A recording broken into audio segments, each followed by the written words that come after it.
Vous décidez en 1972 de faire un record d'altitude. Quelles ont été les difficultés comparées à tout ce qu'on connaissait de l'hélicoptère jusque-là? Quelles ont été ces difficultés particulières et pourquoi être monté si haut? Alors là, je vais faire également un petit rappel historique.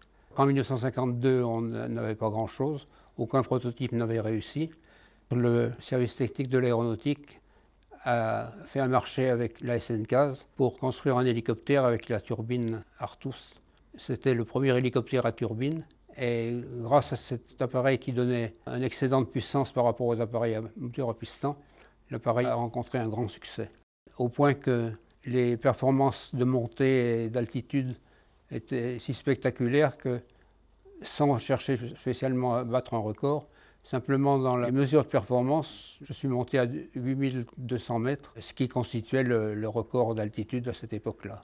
Quel genre de difficultés particulières avez-vous Les servocommandes n'étaient plus suffisantes. J'étais obligé de m'arc-bouter.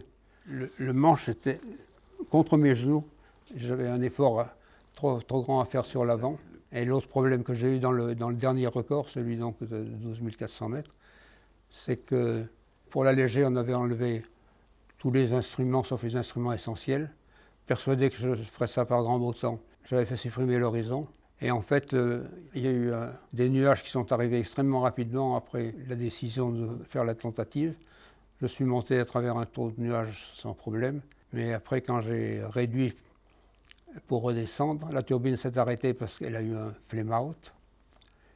Donc je ne pouvais pas la remettre en route. Et je n'ai pas retrouvé le trou de nuages. Je suis descendu à travers 4000 mètres de nuages sans instrument. Ça a été assez pénible. Ce qu'on retient toujours, oui, c'est l'altitude la plus haute, mais c'est aussi la plus longue autorotation au monde.